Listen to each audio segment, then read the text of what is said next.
Bună! Sunt psihoterapeut Lavinia Gheorghe. Astăzi o să răspund la o întrebare care a apărut inevitabil în prezent, și anume cum facem față schimbării. Nimeni nu a fost pregătit pentru situația în care ne aflăm, pentru această criză care a generat foarte multă teamă și schimbare. Peste noapte ne-am trezit cu un dușman invizibil care ne amenință acum sănătatea și, cum nu era suficient, ne-a dat peste cap și viața. Suntem forțați să renunțăm la toată normalitatea și la toată rutina de dinainte.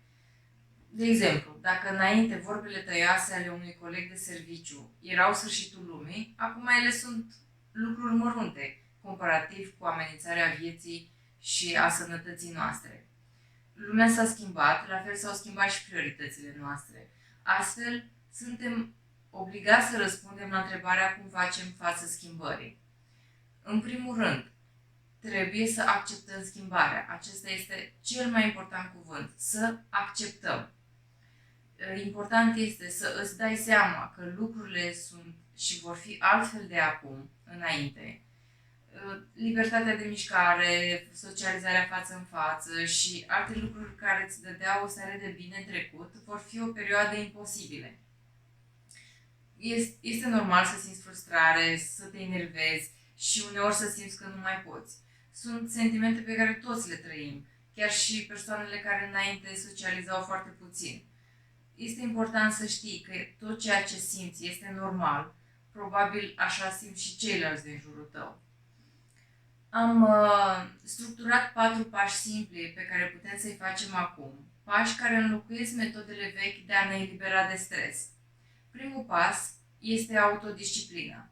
De exemplu, dacă lucrezi de acasă, inițial s-ar putea să te bucuri de timpul liber și de lipsa regulilor. Însă, pentru a-ți păstra starea de bine, dar și productivitatea, ai nevoie de autodisciplină. Dacă înainte aveai reguli impuse de societate, de locul de muncă, cum ar fi ora de trezire, grija față de igiena personală, lista de task-uri, acum trebuie să te organizezi singur și să te asiguri că respecti tu tot planul. Dacă nu ai un program clar pentru fiecare zi și mai ales dacă petreci orice pauză urmărind ultimele știri, aceste lucruri pot foarte ușor să te ducă la un nivel crescut de anxietate și de panică. Un al doilea pas este să ne facem planurile de viitor. Situația prin care trecem ne-a dat peste cap toate planurile și obiectivele la care lucram înainte. Poate să pară că viitorul nici măcar nu mai există și este ușor să ajungi să simți disperare. Însă, oricât de lungi ar părea zilele de singurătate, criza se va termina mai devreme sau mai târziu și astfel vei începe să muncești din nou la proiectele anterioare sau la altele noi. Ce poți face tu, acum, în prezent, ca să te asiguri că planurile tale de viitor se vor realiza? Ce îți dorești să îmbunătățești? Și cine ai vrea să devii? Având un plan pentru viitor, te va ajuta să simți că ai în continuare un scop în viață și asta îți va da un sens. Un al treilea pas este să ne analizăm trecutul. Deși frustrantă, perioada prin care trecem poate să fie valorificată dacă ne analizăm trecutul. Acum poți să vezi mai bine, ca oricând, ce este important pentru tine cu adevărat. Asta poate să te ajute pe viitor să faci alegeri mai bune. Îți poți folosi timpul pentru a contempla viața ta de până acum, cu întrebări. Cum ți-ai irosit energia, ce lucruri aveau valoare atunci și acum nu mai au, după ce criterii îți alegeai prietenii. Răspunsul la aceste întrebări te-ar putea ajuta să nu-ți mai irosești timpul pe viitor.